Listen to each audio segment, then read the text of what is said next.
সুপ্রিয় শিক্ষার্থীরা, সবাইকে অনেক অনেক প্রীতি ও শুভেচ্ছা জানাচ্ছি। আমি প্রদীপ কুমার মণ্ডল, তোমাদেরই প্রিয় প্রদীপ স্যার। তো আজকে আমরা তোমাদের সাথে যে জিনিসটা নিয়ে আলোচনা করব সেটা হচ্ছে পদার্থবিজ্ঞানের তরঙ্গ ও শব্দ। এটা এসএসসির পদার্থবিজ্ঞানের তরঙ্গ শব্দ নিয়ে আজকে আমরা আলোচনা করব। তো চলো শুরু করি তরঙ্গ শব্দ নিয়ে আলোচনা। তো তরঙ্গ শব্দ পড়তে গেলে আমাদের প্রথম যে জিনিসটি পড়তে হবে সেটা হচ্ছে পর্যায়বৃত্ত গতি বা পিরিয়ডিক মোশন। তো পর্যায়বৃত্ত গতি, আসলে কোন গতিগুলোকে আমরা পর্যায়বৃত্ত গতি বলবো, বা পর্যায়বৃত্ত গতিটা আসলে কি? পর্যায়বৃত্ত গতি বা পিরিয়ডিক মোশন, যেমন একটা ঘড়ির কাঁটার, সেকেন্ডের কাঁটার আমরা গতি বিবেচনা করতে পারি।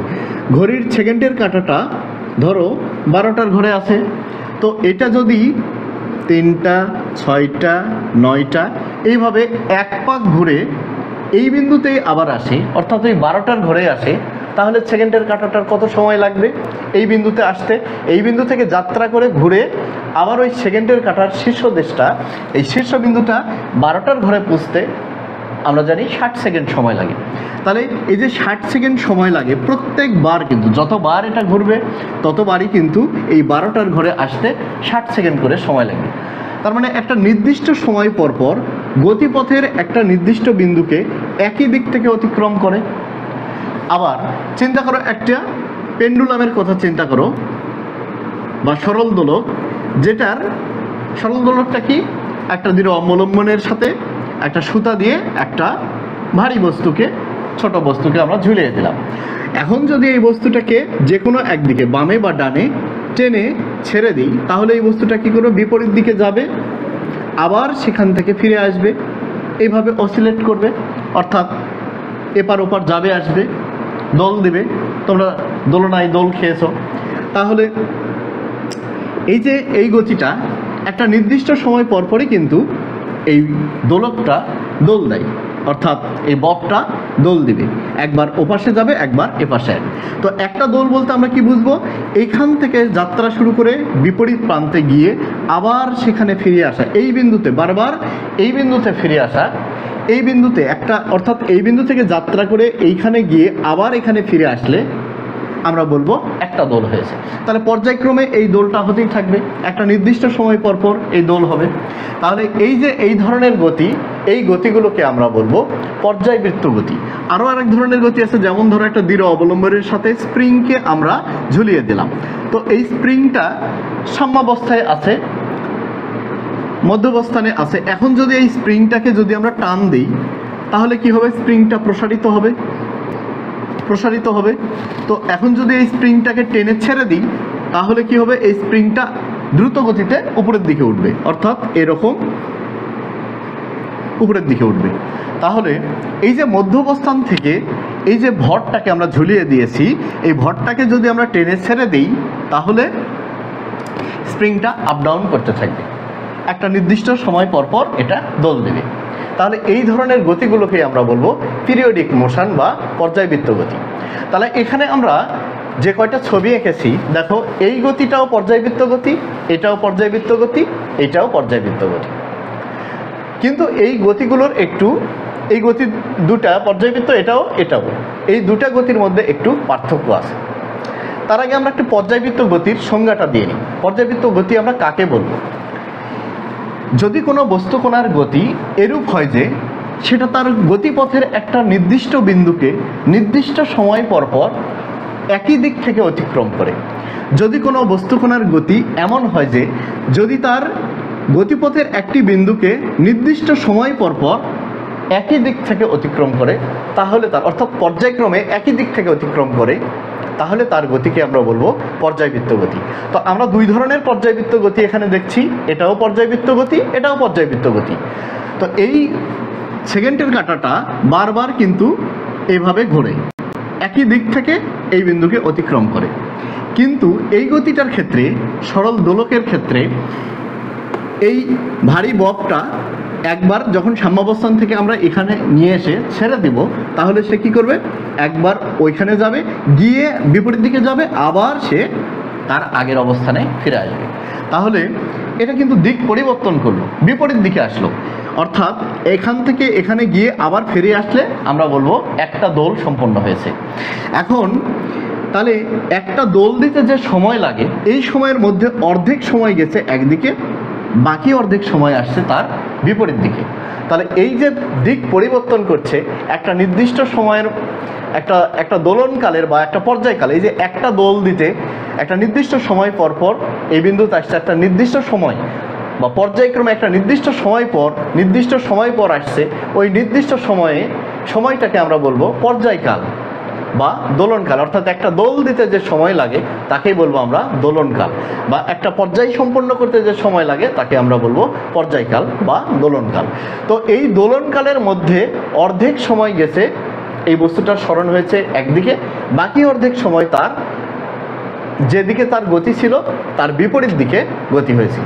তাহলে এই ধরনের গতিটাকে, অর্থাৎ যে বিপরীতমুখী হয়ে ঘুরে যাচ্ছে আর কি, এই ধরনের গতিটাকে আমরা বলবো, এটাও পর্যায়বৃত্ত গতি। এই পর্যায়বৃত্ত গতির একটি বিশেষ নাম আছে, সেই গতিটাকে আমরা বলবো সরল সন্ধিত স্পন্দন গতি বা সরল স্পন্দন গতি। ইংরেজিতে এটাকে আমরা বলবো simple harmonic motion.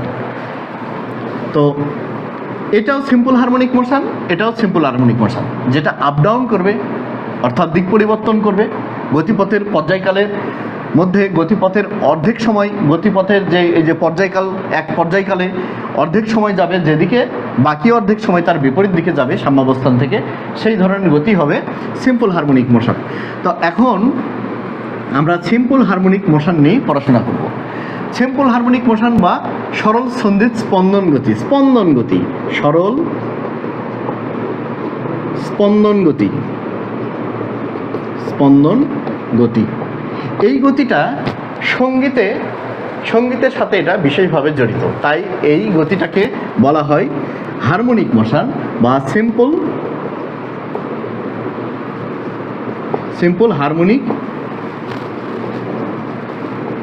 Motion, simple harmonic motion. তো এখানে আমরা যে স্প্রিংটা আঁকছিলাম, তো এই স্প্রিংটা এবং এই যে দোলকটা, এদের একটা বৈশিষ্ট্য আমরা দেখি। দেখো, যখন আমরা এই স্প্রিংটাকে টানবো তখন এটা প্রসারিত হবে, এরকম প্রসারিত হবে। এখানে এম ভর ঝুলিয়ে দিয়েছি, তো এটা প্রসারিত হলো। কতটুকু প্রসারিত হলো? এই যে সাম্যাবস্থান থেকে এই পর্যন্ত দূরত্ব ধরে নাও এক্স পরিমাণ প্রসারিত হলো। বা যখন এটাকে ছেড়ে দিব তখন কি হবে? সেটা উপরের দিকে উঠবে, অর্থাৎ টেনে ছেড়ে দেবো, এইদিকে বল প্রয়োগ করা হলো, আমরা এক্সট্রা বল প্রয়োগ করলাম, আমাদের বল প্রয়োগ করা। তো তখন এই স্প্রিংটা কি করবে? নিজের দিকে সে নিজে প্রসারিত, এই যে হচ্ছে তার বিকৃতি ঘটছে, এই বিকৃতিকে প্রতিরোধ করতে চাইবে। ফলে সে তার নিজের দিকে নিজেকে এই বিকারটাকে প্রতিরোধ করার জন্য এই এক্সট্রা বলের বিরুদ্ধে একটা বল দিবে। তো তার কারণে এই বস্তুটা তখন আবার কি হবে? জাম্প করে উপর দিকে, যখনই আমরা ছেড়ে দেবো, এই বলটা কাজ করা বাদ দিয়ে দেবো, তখন কি করবে? এই বলটা স্প্রিং বলের কারণে সে আবার সামনের দিকে লাফিয়ে উঠবে। তো এইভাবে আর কি আপ ডাউন করবে। যদিও আমার সমান সমান হলো না দাগাইতে, তারপরও এরকম, মানে এক্সট্রা দূরত্বটা সমান থাকবে। তো বিজ্ঞানী হুক তিনি এই যে আমরা তাহলে দেখো এক্সট্রা বল, আমরা যে বলে নিচের দিকে টানছি, স্প্রিংও কিন্তু একই সাথে বিপরীত দিকে কিন্তু বল দিচ্ছে। তো হুক বললেন কি, বিজ্ঞানী হুক তিনি একটা সূত্র দিয়েছেন। হুক বললেন এই যে স্মরণ হলো, এই যে স্মরণ হচ্ছে যখন আমরা বল প্রয়োগ করছি, স্প্রিং তখন তার বিকারকে প্রতিরোধ করার জন্য উল্টা দিকে বল দিচ্ছে, বিপরীত দিকে, আমাদের বাহিরের এক্সট্রা ফোর্সের বিপরীত দিকে স্প্রিং অটোমেটিক নিজের থেকে বল তৈরি করছে, বল দিচ্ছে। এই বলটা এই যে যতটুকু স্মরণ হলো তার সমানুপাতিক এবং বিপরীতমুখী, অর্থাৎ F proportional to minus x. বলটা এবং এই স্মরণটা একে অপরের বিপরীতমুখী এবং এর সমানুপাতিক, অর্থাৎ স্মরণ যত বাড়াবো স্প্রিং বলও তত বাড়বে, কিন্তু এই বলের দিকটা হবে বিপরীত। আবার এই প্রসারণের ক্ষেত্রেও তাই, যত উপরের দিকে যাবে এই বস্তুটা, তার গতি জড়তার কারণে যখন উপরের দিকে জাম্প করবে, যখন ছেড়ে দেব, সেই যে একটা স্বাভাবিক অবস্থা থেকে অন্য অবস্থায় আনলে তার মধ্যে যে কাজ করার শক্তি বা সামর্থ্য যুক্ত হলো, সেই বলের কারণে সেই শক্তির কারণে সে লাফিয়ে উঠবে যখন চলে যাবে, তখন স্প্রিং আবার কী করবে, তাকে বাধা দিবে। তো তখন যে উল্টা দিকে বল দেবে, দেখো স্মরণ হচ্ছে এইদিকে, স্প্রিং তখন বল দিচ্ছে এই দিকে, তাহলে বারবারই হচ্ছে কি F প্রপোর্শনাল টু -x। তো এটাই হচ্ছে হুকের সূত্র। সেখান থেকে আমরা লিখি কি, এখানে সমানুপাতিক চিহ্নটা উঠে গেলে তোমরা জানো একটা ধ্রুবক হয় kx। তো F সমান -kx, কে হচ্ছে এই স্প্রিংটার হচ্ছে ধ্রুবক। তো এখন আমরা এই স্প্রিংয়ের ক্ষেত্রে, এই যে স্প্রিংয়ে যে ভর ঝুলানো হলো, তার আমরা এই যে স্প্রিংটাকে যখন আমরা ভর ঝুলিয়ে টেনে ছেড়ে দেব, তখন সেটা কি আপ ডাউন করবে, তার একটা পর্যায়কাল হবে, দোলনকাল হবে। তো সেই দোলনকালটা আমরা বের করতে পারি এই সূত্রের মাধ্যমে, T = 2π√k/m, অর্থাৎ কে হচ্ছে ওই স্প্রিং ধ্রুবক। ঠিক আছে, তাহলে এখানে কে হচ্ছে স্প্রিং ধ্রুবক এবং m হচ্ছে ওই স্প্রিংয়ের সাথে যে ভরটা আমরা ঝুলিয়ে দিয়েছিলাম সেটা, আর T হচ্ছে কি তার পর্যায়কাল। তো এখন যদি আমরা পেন্ডুলাম অর্থাৎ সরল দোলকের কথা চিন্তা করতাম, তখন এর যে দোলনকাল হতো, অর্থাৎ এইভাবে আসতো যেত, যখন একটা দোল সম্পন্ন করবে সেজন্য যে সময়, তার ক্ষেত্রে যেটা হতো, এই দৈর্ঘ্যটা, সুতার দৈর্ঘ্যটা যদি আমরা মাপি, ববের ব্যাসার্ধটা যদি আমরা খুবই নগণ্য হয় উপেক্ষা করতে পারি, তো সেই ক্ষেত্রে এই সুতার দৈর্ঘ্য, যতটুকু সুতা দিয়ে আমরা ঝুলিয়ে দিয়েছি, সেই সুতার দৈর্ঘ্য যদি L হয়, তাহলে আমরা এই যে অসিলেট করবে তার আমরা একটা দোলনকাল বের করতে পারবো। সেই দোলনকালটা বের হবে 2π√T = 2π√L/g, যেটা হচ্ছে আমাদের ওই স্থানের, যে স্থানে আমরা পরীক্ষাটি করছি বা এই প্র্যাকটিক্যালটি করছি, সেই স্থানে অভিকর্ষ ত্বরণের মান। তোমরা জানো অভিকর্ষ ত্বরণ পৃথিবীর বিভিন্ন স্থানে বিভিন্ন রকম হয়। তো আমরা এই সূত্রে মানগুলো বসিয়ে দিলে, এই সুতার দৈর্ঘ্য মান বসিয়ে দিলে, তাহলে কি পাবো আমরা এখানে ওই পর্যায়কালটা পাবো। তো একটা মজার বিষয় হলো, এইখানে কিন্তু বস্তুর ভর অনুপস্থিত। তার মানে যে বস্তুটাকে আমরা ঝুলাচ্ছি তার একটা তো ভর আছে, কিন্তু এখানে এই সূত্রে কোনো ভরই নাই। তাহলে বুঝতে পারছি যে শুধুমাত্র সুতার দৈর্ঘ্য মেপেই আমরা কিন্তু ওই স্থানে তার কত পর্যায়কাল হবে সেটা আমরা বের করতে পারি। সেটা ভারী বস্তু হোক, হালকা বস্তু হোক, সেটা কোনো এখানে প্রভাব বিস্তার করবে না, তো প্রভাব ফেলবে না আর কি। তো এখানে মানে যদি এটাকে বাধাহীনভাবে দুলতে দেওয়া হয়, তো বাতাসের বাধা থাকলে কিন্তু এই এটা হবে না আর কি, দোলনকালটা আমরা ওইভাবে বের করতে পারবো না। এখন আমরা পড়ব তরঙ্গ নিয়ে, ওয়েভস বা তরঙ্গ। এই তরঙ্গ নিয়ে আমরা পড়াশোনা করবো এখন। তরঙ্গ, তো তরঙ্গ বা ওয়েভ। তো তরঙ্গটা কি জিনিস? এই যে পর্যায়বৃত্ত আন্দোলন, পর্যায়বৃত্ত গতি, পর্যায়ক্রমে যেটা দোল খায়, তা এই ধরনের। তোমরা পুকুরে ঢিল ছুঁড়ে দেখবা, যে পুকুরে পানি আছে মাঝখানে একটা ঢিল মেরে দেবে, তাহলে কি হবে, এই ঢিলটার কারণে এইখানকার পানির অণুতে চাপ পড়বে, ফলে পানির অণুগুলো ডাউন হবে, ফলে এখানে ডাউন হলে পার্শ্ববর্তী অণুগুলো কি হবে, আপ হবে, এবং এইভাবে পর্যায়ক্রমে চলতে থাকবে এবং একসময় পুকুরের পাড়ে গিয়ে আঘাত করবে। তাহলে দেখো আপ ডাউন হচ্ছে। তো পানির কোণাগুলোকে এই যখন বস্তুটা ধাক্কা দিল, এই পানির কোণাটা নিচে নামলো, তো কিছুক্ষণ পর ওই পানির কোণাটা কিন্তু আবারও তার এই যে দোল খাবে, তখন এটাকে টেনে আমি নিচে ছেড়ে দেবো, তাহলে এই পার্শ্ববর্তী এই অণুগুলো কী করবে, এক সময় তাকে আবার ধাক্কা দেবে। তাহলে কি হবে, এইটা তার সাম্যাবস্থান, এই যে অবস্থায় ছিল সেখানে না গিয়ে কী করবে, তার ওই যে তার ভিতরে যে কাজ করার সামর্থ্য জমা হলো, সেইটার বিনিময়ে সে কী করবে, কিছু দূর লাফিয়ে উঠবে। তো আবার ঠিক পার্শ্ববর্তী অণুগুলো কিন্তু এরকম একই পদ্ধতিতে এরকম আপ ডাউন করবে। তো এই আপ ডাউন করার ফলে তরঙ্গ আমাদের এখানে সৃষ্টি হবে বা ঢেউ সৃষ্টি হবে। তাহলে কণাগুলো দেখা যাচ্ছে যে এই জায়গাতেই কাঁপছে, এখানেই আপ ডাউন করে, কিন্তু তরঙ্গ এভাবে চলে যাচ্ছে। তাহলে এটা একটা আন্দোলন বা পর্যায়ভিত্তিক আন্দোলন। এই যে কণার আপ ডাউন হবে, এটা একটা পর্যায়ক্রমে একটা নির্দিষ্ট সময় পর হবে, তার দোলনকালটা একটা ফিক্স থাকবে। তো আস্তে আস্তে সেটা কমে যাবে, শক্তি হারাতে থাকবে, সেটা পরের ব্যাপার। কিন্তু আমাদের এখানে এটা হচ্ছে কি একটা পর্যায়বৃত্ত গতি, এই যে দোল। তাহলে এই দোলের কারণে এখানে ঢেউ সৃষ্টি হবে, তরঙ্গ সৃষ্টি হবে। তাহলে তরঙ্গটা আমরা কিভাবে এখানে দেখাতে পারি, এরকম তরঙ্গ সৃষ্টি হবে। তাহলে বুঝতে পারছি তরঙ্গের একবার আপ হবে, ডাউন হবে। ঠিক আছে? তো এই তরঙ্গটা যখন তৈরি হলো তখন কিন্তু এই মাধ্যমের কোণাগুলো ওই অবস্থান থেকেই কাঁপে। মাধ্যমের কোণাগুলো কিন্তু কখনো এই কোণাটা, পানির অণুটা কখনোই পুকুরের পাড়ে ওই ধারে যায় না। যে অবস্থানে আছে সে অবস্থানেই সে কিন্তু কম্পনরত থাকে। তাহলে আমরা বলতে পারি যে পর্যায়ভিত্তিক আন্দোলন বা যে পর্যায়বৃত্ত আন্দোলন কোনো জড় মাধ্যমের মধ্য দিয়ে, দেখো এই যে আন্দোলনটা, এর কারণে তরঙ্গটা তৈরি হচ্ছে। যেতে যেতে পুকুরের পাড়ে ধাক্কা দেবে, সেখানে ধাক্কাটা খাবে। তো যে পর্যায়ভিত্তিক আন্দোলন কোনো জড় মাধ্যম, পানি একটা জড় মাধ্যম, জড় মাধ্যমের মধ্য দিয়ে, কোনো মাধ্যম ছাড়া তরঙ্গ যেতে পারে না।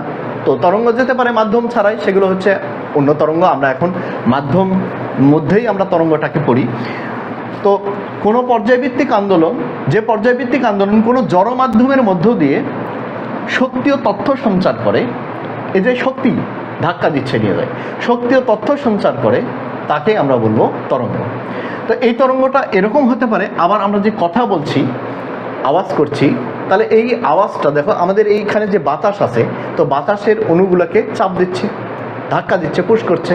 তাহলে আমরা যখন কথা বলছি যখন এইভাবে আওয়াজ করছি, তাহলে কি হবে, এই যে বাতাস, এখানকার যে বাতাসের অণুগুলো আস্তে আস্তে কি হবে, সংকুচিত হবে, পুশ করবে, সাউন্ডটা পুশ করবে তাকে। তো সংকুচিত হবে, পার্শ্ববর্তী অণুগুলোকে, বায়ুর অণুগুলোকে ধাক্কা দিবে। ফলে কি হবে, সে তখন এগুলো দূরে চলে যাবে। যে আবার যখন এগুলো ফিরে চলে আসবে, তখন কি হবে, এইগুলো এই সংকোচনটের পরপরই এখানে হবে প্রসারণ। আর এই ধাক্কাটা অটোমেটিক আবার চলে যাবে। ওই অণুগুলো যখন আবার চলে আসবে, আবার এখানে প্রসারণ হবে, সংকোচনটা আবার এরকমভাবে চলতে থাকবে।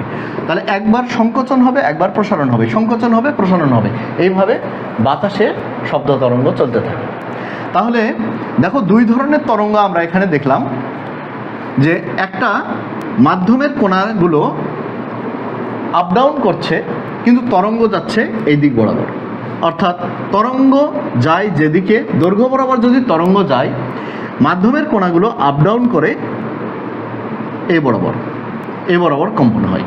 তাহলে তরঙ্গ গতির দিকের সাথে মাধ্যমের কোণাগুলোর কম্পনটা হয় 90 ডিগ্রি কোণে। অর্থাৎ আমরা বলতে পারি দৈর্ঘ্য বরাবর তরঙ্গ গেলে প্রস্থ বরাবর মাধ্যমের কোণা কম্পন হয়। সেই জন্য এই তরঙ্গটা, পানির তরঙ্গটাকে আমরা বলবো অনুপ্রস্থ তরঙ্গ বা ট্রান্সভার্স ওয়েভ। আর দেখো এখানে শব্দ তরঙ্গটা কি হচ্ছে, শব্দ তরঙ্গ যেদিকে তরঙ্গ যাচ্ছে, মাধ্যমের কোণাগুলো একবার ওই দিকে যাচ্ছে, আবার ওখান থেকে যখন ব্যাক করে আসছে, তখন কি এখানে একবার সংকোচন হচ্ছে, আবার এখানে প্রসারণ হচ্ছে, ওই ধাক্কাটা পরপর চলে যাচ্ছে। তাহলে মাধ্যমের এই যে তরঙ্গটা এখান থেকে এই দিকে যাচ্ছে, কিন্তু মাধ্যমের কোণাগুলো কম্পন হচ্ছে এই বরাবর। তাহলে এই দিকের সাথে এই দিকটা কত ডিগ্রি হয়, 0 ডিগ্রি না হলে 180 ডিগ্রি। অর্থাৎ দিক একই থাকছে, বা বিপরীত হচ্ছে, দিক একই থাকছে। যে দিক বরাবর তরঙ্গ যায় সেই দিকে মাধ্যমের কোণাগুলোর কম্পন হয়। তাহলে এই ধরনের দৈর্ঘ্য বরাবর তরঙ্গ গেলে দৈর্ঘ্য বরাবরই মাধ্যমের কোণাগুলোর কম্পন হয়। এই ধরনের তরঙ্গগুলোকে আমরা বলবো অনুদৈর্ঘ্য তরঙ্গ বা লঙ্গিটিউডিনাল ওয়েভ। তো আমরা তরঙ্গের দুই রকম প্রকার পেলাম। একটা হচ্ছে অনুপ্রস্থ তরঙ্গ, যেই তরঙ্গের তরঙ্গ গতির দিকের সাথে মাধ্যমের কোণাগুলোর কম্পন আড়াআড়ি হয় বা 90 ডিগ্রি কোণে হয়, বা দৈর্ঘ্য বরাবর তরঙ্গ গেলে প্রস্থ বরাবর মাধ্যমের কোণাগুলোর কম্পন হয়, সেই তরঙ্গকে আমরা বলবো অনুপ্রস্থ তরঙ্গ। আর দৈর্ঘ্য বরাবর তরঙ্গ গেলে মাধ্যমের কোণাগুলোর কম্পনও হবে যদি হয় আর কি দৈর্ঘ্য বরাবর, তাহলে সেই তরঙ্গকে বলবো আমরা অনুদৈর্ঘ্য তরঙ্গ। তাহলে শব্দ তরঙ্গ একটা অনুদৈর্ঘ্য তরঙ্গ, পানির তরঙ্গ একটা অনুপ্রস্থ তরঙ্গ। এবার আমরা একটা তরঙ্গের সাথে সংশ্লিষ্ট রাশিগুলো নিয়ে আমরা একটু কথা বলবো। দেখো একটা তরঙ্গ আমরা এঁকেছি, এটা ধরো ওয়াই অক্ষ, এটা এক্স অক্ষ। তাহলে একটা তরঙ্গ এই বরাবর গতিশীল হচ্ছে। তো এটা হচ্ছে তার সাম্যাবস্থান বা মধ্যবস্থান। সো সাম্যাবস্থান থেকে একটা তরঙ্গস্থিত কোনো কণা সর্বোচ্চ যে দূরত্ব অতিক্রম করে, সেটা উপরে বা নিচে, যে দূরত্ব পর্যন্ত উপরে বা নিচে ওঠে নামে, যে দূরত্ব অতিক্রম করে তরঙ্গস্থিত কোনো কণা, যে যে দূরত্ব সর্বাধিক, যে সাম্যাবস্থান থেকে সর্বোচ্চ যে দূরত্ব উপরে ওঠে বা যে দূরত্ব নিচে নামে, সেই দূরত্বটাকে আমরা বলবো বিস্তার। আর একটা দোল দিলে, দেখো একটা তরঙ্গ, একটা দোল দিলে তরঙ্গটা যাবে কত দূর, এইটুকু। তাহলে আমরা পর্যায়কাল শিখেছি, একটা দোল দিতে যে সময় লাগে তাকে আমরা কি বলি, পর্যায়কাল। আর একটা দোল দিলে যেটুকু দূরত্ব অতিক্রম করবে তাকে আমরা বলবো তরঙ্গ দৈর্ঘ্য। এটাকে আমরা ল্যামডা দিয়ে প্রকাশ করি। তাহলে এটা হচ্ছে কি তরঙ্গ দৈর্ঘ্য, তরঙ্গ দৈর্ঘ্য বা ল্যামডা। আর আমরা একটা কি পেয়েছি, পর্যায়কাল। তো এইটা হচ্ছে কি তরঙ্গ শীর্ষ, এটা তরঙ্গ পাদ। তাহলে এই যে এই বিন্দুতে তরঙ্গস্থিত কোণার কম্পনের অভিমুখ যেদিক, তরঙ্গের গতির দিকটা যেই দিক বরাবর, একটা নির্দিষ্ট, অর্থাৎ এই বিন্দুতে আবার কিন্তু একই দিক বরাবর হয়েছে। তাহলে একটা নির্দিষ্ট দূরত্ব পরপর সমবিন্দু পাই আমরা, একই রকম বিন্দু, তরঙ্গস্থিত কোণার একই রকম অবস্থান আমরা পেয়েছি। তাহলে যে কোনো একটা বিন্দুতে ওই তরঙ্গের কোণ কত ডিগ্রি হবে, তরঙ্গস্থিত কোণার সরণ কত হবে, কৌণিক সরণ কত হবে, সেই যেগুলো দিয়ে, যেই রাশিটা দিয়ে আমরা সেটা নির্ণয় করি, তার অভিমুখ কোন দিকে হবে, সেইটাকে আমরা বলবো দশা। দেখো এইখানে যখন কোণাটা অবস্থান করে, তাহলে এইখানে হচ্ছে 90 ডিগ্রি সর্বোচ্চ উঠেছে, তারপরে আবার সাম্যাবস্থায় আসলো। তাহলে এটাকে আমরা বলবো তার দশাটা, এই বিন্দুর দশাটা কত, তখন এই বিন্দুর দশা বলবো আমরা 180 ডিগ্রি বা 2 পাই। আবার এই বিন্দুতে তাহলে কত হচ্ছে 2 পাই, আর হচ্ছে π/2, বা এটা হচ্ছে আমাদের 180 ডিগ্রি আর 90 ডিগ্রি। তাহলে কত হলো, অর্থাৎ 2 পাই, সরি পাই, এইটুকু হচ্ছে আমাদের পাই, 180 ডিগ্রি পাই প্লাস হচ্ছে এখানে π/2। তাহলে কত আমাদের 2 পাই প্লাস π/2, অর্থাৎ 3 π/2। তো এই বিন্দুতে আসলে পরে কত হচ্ছে এখানে পাই প্লাস পাই, অর্থাৎ এই বিন্দুতে 2 পাই। তাহলে দেখো 2 পাই দূরত্ব পরপর, 2 পাই পরপর প্রত্যেকটা বিন্দুর, এখান থেকে যদি আমি চিন্তা করি, এখান থেকে 2 পাই হচ্ছে এই দূরত্ব, প্রত্যেকটা বিন্দু হচ্ছে একই রকম, অনুরূপ। তাহলে আমরা বলতে পারি, দেখো এখান থেকে যদি আমি চিন্তা করি, তাহলে এইটুকু হচ্ছে তরঙ্গ দৈর্ঘ্য, এখান থেকে এই পর্যন্ত তরঙ্গ দৈর্ঘ্য। আবার যদি আমি এখান থেকে চিন্তা করি, একটা শীর্ষ থেকে আরেকটা শীর্ষ, এইটুকু আমি বাদ দিলাম, এদিকে আমি ধরে নিলাম, তাহলে এখান থেকে এই পর্যন্ত এইটাও হচ্ছে আমাদের তরঙ্গ দৈর্ঘ্য, এটাও আমাদের তরঙ্গ দৈর্ঘ্য। বা আমরা একটা পাদবিন্দু থেকে আর একটা পাদবিন্দুর যে দূরত্ব আমরা হিসাব করব, সেটাও হচ্ছে আমাদের তরঙ্গ দৈর্ঘ্য। তাহলে পরপর দুটি শীর্ষের মধ্যবর্তী দূরত্বই হচ্ছে তরঙ্গ দৈর্ঘ্য, বা পরপর দুটি পাদবিন্দুর মধ্যবর্তী দূরত্বই হচ্ছে ওই তরঙ্গের তরঙ্গ দৈর্ঘ্য। তাহলে কম্পাঙ্ক এখন আমরা বুঝবো, কম্পাঙ্কটা কি। তো দেখো একটা দোল দিতে, এই যে তরঙ্গের একটা দোল দিতে আমাদের সময় লাগছে কত, টি সেকেন্ড। তাহলে টি সেকেন্ডে দোল দেয় কয়টি, একটি। তাহলে আমরা হিসাব করব 1 সেকেন্ডে কতবার দোল দেয়। অনেক তরঙ্গ আছে 1 সেকেন্ডে অনেকবার দোল দেয়, তাহলে 1 সেকেন্ডে কতগুলো দোল দিচ্ছে, অতএব 1 সেকেন্ডে দোল দেয় কয়টি হবে, তাহলে 1/t। এটা আমরা রাশিমালাতে প্রকাশ করলাম। তাহলে টি সেকেন্ডে দোল দেয় একটি, অতএব 1 সেকেন্ডে দোল দিবে 1/t। তাহলে এই যে 1 সেকেন্ডে যতগুলো দোল দিবে তাকেই আমরা বলবো কম্পাঙ্ক বা ফ্রিকোয়েন্সি। কম্পাঙ্ক বা ফ্রিকোয়েন্সি, এটাকে আমরা এফ দ্বারা প্রকাশ করব। এফ সমান হবে এই যে 1/t। তাহলে আমরা পেলাম এফ সমান 1/t। এফ হচ্ছে আমাদের ফ্রিকোয়েন্সি বা কম্পাঙ্ক, এফ সমান 1/t। এখন 1 সেকেন্ডে যে দূরত্ব অতিক্রম করে তরঙ্গ, সেটাকে আমরা কি বলবো, তরঙ্গের বেগ। তাহলে টি সেকেন্ডে দূরত্ব অতিক্রম করে, টি সেকেন্ডে দূরত্ব অতিক্রম করে ল্যামডা, এই যে টি সেকেন্ডে, টি বড় হাতের টি, পর্যায়কালে দূরত্ব অতিক্রম করে ল্যামডা। অতএব 1 সেকেন্ডে দূরত্ব অতিক্রম করবে λ/t। তাহলে এই 1 সেকেন্ডে যে দূরত্ব অতিক্রম করে তাকে কি বলবো আমরা, তরঙ্গ বেগ। তরঙ্গ বেগ v = λ/t। তো আমরা লিখতে পারি, বা v সমান এটাকে 1/t ইন্টু আমরা ল্যামডা লিখতে পারি। আচ্ছা, তাহলে বা ভি ইকুয়াল 1/t এর পরিবর্তে আমরা লিখতে পারি এফ। তাহলে এফ আর এর সাথে আছে কি ল্যামডা। তাহলে এইটা আমাদের একটা রাশিমালা ভি ইকুয়াল এফ ল্যামডা। এটা দিয়ে আমরা মানে গাণিতিক সমস্যাগুলো সমাধান করব। এবার একটি মজার জিনিস নিয়ে আমরা পড়ব, সেটি হচ্ছে প্রতিধ্বনি। প্রতিধ্বনি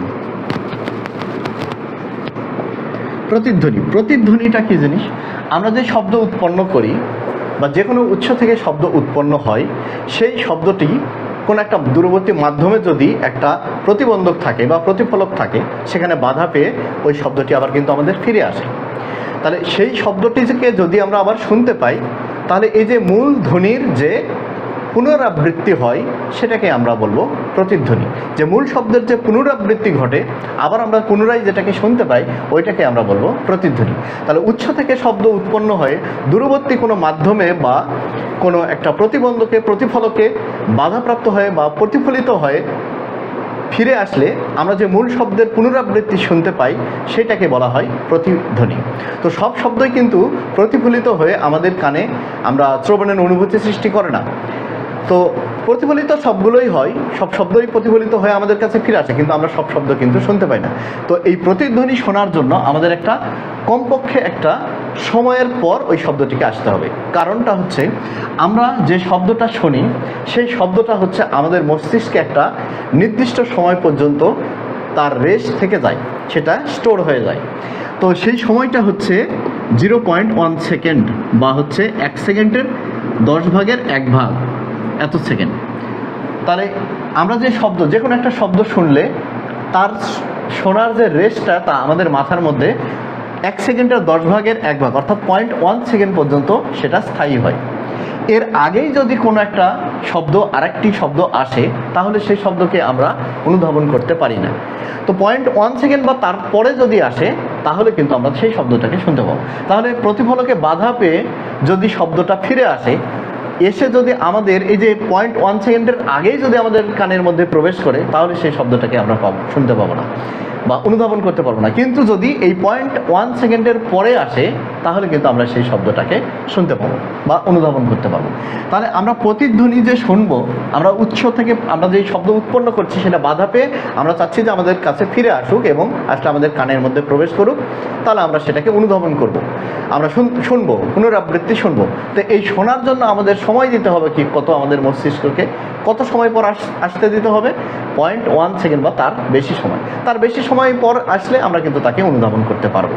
কিন্তু তার আগেই যদি চলে আসে, আগের শব্দই তো শোনা হয়নি, তার রেস্ট তো আমাদের মস্তিষ্কে আছেই, তাহলে ওই শব্দই শোনা হয়নি। পরে যদি তার মধ্যেই যদি আরেকটি শব্দ চলে আসে, তাহলে কিন্তু আমরা সেটাকে শুনতে পাবো না। তাহলে প্রতিধ্বনি শোনার জন্য পরপর দুটি শব্দের, আমরা যে উৎস থেকে শব্দ উৎপন্ন হচ্ছে তখন যেটা শুনছি, আবার প্রতিফলিত হয়ে যেটা চলে আসছে, এই যে দুটো শব্দের মধ্যবর্তী সময় আমাদের ব্যবধানটা হতে হবে 0.1 সেকেন্ড বা তার চাইতে বেশি। তার আগে যদি হয় বা তার চাইতে কম যদি হয়, তাহলে আমরা শুনতে পাবো না। তাহলে প্রতিধ্বনি শোনার সর্বনিম্ন বা ন্যূনতম সময়, কমপক্ষে সময় লাগবে আমাদের কত? 0.1 সেকেন্ড। ঠিক আছে? তো এখন বায়ুতে মনে করো, বায়ুতে 0 ডিগ্রি সেলসিয়াস তাপমাত্রায় 0 ডিগ্রি সেলসিয়াসে শব্দের বেগ V equal 330 metre per second. তো আমরা চাচ্ছি 0 ডিগ্রি সেলসিয়াস তাপমাত্রায় বায়ুতে শব্দের বেগ যদি 330 মিটার পার সেকেন্ড হয়, তাহলে এই সময়ে কত দূরত্বে আমরা প্রতিফলক থেকে কত দূরত্বে দাঁড়িয়ে শব্দ করলে ওই শব্দটা আমরা শুনতে পাবো। তাহলে এই যে কমপক্ষে একটা কত দূরত্ব, সেই দূরত্বটা যদি আমরা বের করতে চাই, তাহলে দেখো এখান থেকে আমাদের মনে করো শব্দটা উৎপন্ন হচ্ছে। তাহলে এই যে দূরবর্তী একটা মাধ্যম, সেই মাধ্যমে দূরত্বটা হচ্ছে ডি। তাহলে শব্দ উৎপন্ন হলো, সেখান থেকে শব্দ এই প্রতিফলকে বাধা পেয়ে আবার ফিরে আসলো। তাহলে আমরা যদি এটা শুনতে চাই, কত সময় পর আসতে হবে? 0.1 সেকেন্ড বা তার চাইতে বেশি সময় পর আসতে হবে।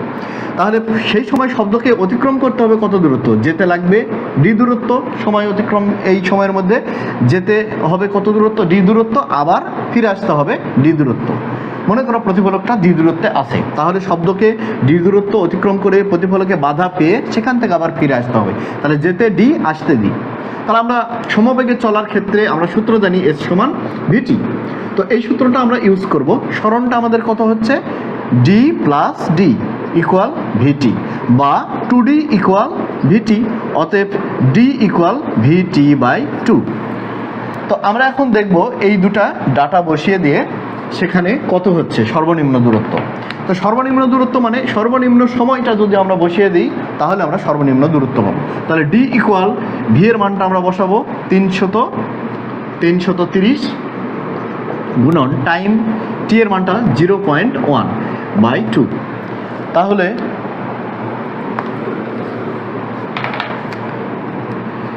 এটাকে যদি আমরা ক্যালকুলেশন করি 33/2 ইকুয়াল 16.5 এত মিটার।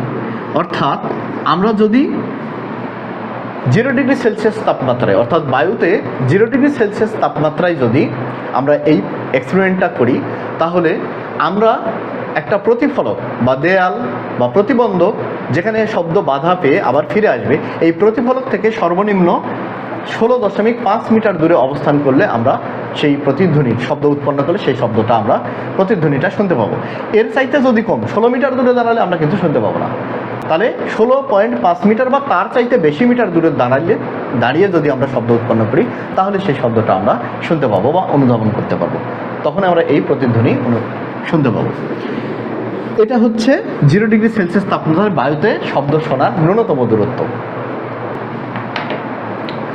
তাপমাত্রার সাথে শব্দের বেগের একটি সম্পর্ক আছে। তো তাপমাত্রা যত বাড়বে শব্দের বেগও তত বাড়বে। এটা এই হারে বাড়বে আর কি। শব্দের বেগটা তাপমাত্রার বর্গমূলের সমানুপাতে পরিবর্তিত হয়। বর্গমূলের সমানুপাতে বৃদ্ধি, সমানুপাত মানে তাপমাত্রা যেটা তার বর্গমূল করলে যেটা হবে সেই অনুপাতে বৃদ্ধি পেতে থাকবে। তো আমরা যদি এটাকে এরকম কাজ করি, ধরে নাও আমরা T1 তাপমাত্রায় শব্দের বেগ পেলাম V1, তাহলে এই V1টা কি হবে, V1 প্রপোর্শনাল টু √T1। আবার যদি T2 তাপমাত্রায় বেগ আমরা পাই V2, তাহলে এটা সমানুপাতিক হবে কি √T2। তো আমরা যদি এইটাকে ভাগ দিয়ে দিই, অর্থাৎ V2/V1 করি, অর্থাৎ এইটাকে 1 নম্বরকে আমরা যদি 2 নম্বর দিয়ে ভাগ দিই, তার আগে একটা কাজ করে নিই। দেখো এইখানে আমরা যদি একটা ধ্রুবক দিয়ে দিই, ধরে নাও কে একটি ধ্রুবক √T1, তাহলে এইখানে আমরা 1 নম্বর এটাকে দিয়ে দিই। আর এইটাকে যদি আমরা কাজ করি V2 ইকুয়াল, সমানুপাতিক উঠে গেলে ধ্রুবক হয়, তাহলে V2 ইকুয়াল, তাহলে আমরা এখানে কে ধ্রুবক দিচ্ছি একই মাধ্যমের জন্য T2। তাহলে সেই ক্ষেত্রে 2 নম্বর সমীকরণকে যদি আমরা 1 নম্বর সমীকরণ দিয়ে ভাগ দিই, তাহলে কি হচ্ছে, আমরা কে √T2 বাই হচ্ছে কে √T1 পেলাম। তাহলে কে কেটে গেল, অতএব আমরা পাচ্ছি কি V2/V1 ইকুয়াল, দেখো একটা রুটের মধ্যে নিয়ে নিই T2/T1। তবে এই T2 এবং T1 তাপমাত্রা কিন্তু কেলভিনে প্রকাশিত তাপমাত্রা। তো এই সূত্রে আমরা যদি বসিয়ে দিই তাহলে কত তাপমাত্রায় কত আসবে শব্দের বেগ সেটা আমরা বের করতে পারবো। অর্থাৎ আমাদের V1টা যদি আমরা ধরি 0 ডিগ্রি সেলসিয়াস তাপমাত্রায় শব্দের বেগ V1 equal 330 metre per second. এখন এটা তাপমাত্রা কত, T ইকুয়াল 0, অর্থাৎ এখানে আমরা কেলভিনে প্রকাশ করব। T ইকুয়াল 0 কেলভিনে প্রকাশ করলে হয় কি, সেলসিয়াস এর তাপমাত্রাটাকে যখন আমরা কেলভিনে প্রকাশ করব তার সাথে আমরা 273 যোগ করে দেব, তাহলে সেটা হয়ে যাবে কেলভিন। তাহলে 273 কেলভিন, এটা হলো T1। এখন আর একটা তাপমাত্রায় T2 ধরে নাও 30 ডিগ্রি সেলসিয়াস তাপমাত্রা, তো এটাকে আমরা কি করব, কেলভিনে প্রকাশ করব। তাহলে 273 প্লাস হচ্ছে 30, তাহলে কি হবে, এটা কেলভিন 303 কেলভিন। এখন এই যে V1 এর মান আছে, এখন যদি আমরা এই যে V1 এর মান, T1 এর মান, T2 এর মান যদি বসিয়ে দিই, তাহলে এই 30 ডিগ্রি সেলসিয়াস তাপমাত্রায় কত আসবে বায়ুতে শব্দের বেগ সেটা আমরা বের করতে পারবো এখান থেকে। তাহলে এইভাবে তাপমাত্রা বৃদ্ধির সাথে সাথে শব্দের বেগ কিন্তু এই সূত্র অনুসারে চেঞ্জ হতে থাকে। এবার আমরা আরেকটি জিনিস জানবো, সেটা হচ্ছে মেয়েদের গলার স্বর তীক্ষ্ণ বা চিকন কেন, এবং ছেলেদের গলার স্বর বা পুরুষদের গলার স্বর মোটা কেন। তো গলার স্বরটা নির্ভর করে আমাদের ভোকাল কর্ডের কম্পনের উপর, কম্পাঙ্কের উপর। তো পুরুষের গলার স্বর মোটা হওয়ার কারণটা হচ্ছে যখন বড় হতে থাকে ছেলেরা তখন কি হয়, তাদের ভোকাল কর্ডের পুরুত্বটা বাড়তে থাকে, শক্ত হতে থাকে। তখন ভোকাল কর্ডের কম্পাঙ্কটা কমে যায়। ফলে কি হয়, কম্পাঙ্ক কমে গেলে শব্দের তীক্ষ্ণতাটা কমে যায়, অর্থাৎ তখন মোটা হয়। আর মেয়েদের বা শিশুদের গলার স্বরটা চিকন হওয়ার কারণ বা তীক্ষ্ণ হওয়ার কারণ হচ্ছে এদের যেই ভোকাল কর্ডের কম্পাঙ্কটা এটা কোমলই থাকে, যার কারণে এটার কম্পাঙ্কটা বেশি থাকে, ফলে এই গলার স্বরটা চিকন হয় বা তীক্ষ্ণ হয়। তো আজকে আর বেশি দূর আগাচ্ছি না, এমনি এই ক্লাসের লেন্থটা অনেক বেশি হয়ে গেল। তো শিক্ষার্থী বন্ধুরা, পরবর্তী ক্লাসে এই অধ্যায়ের আমরা গাণিতিক সমস্যাগুলো সমাধান করব, সেই প্রত্যাশা ব্যক্ত রেখে সবার সুস্বাস্থ্য মঙ্গল কামনা করে আজকের মতো এখানেই বিদায় নিচ্ছি। ধন্যবাদ সবাইকে।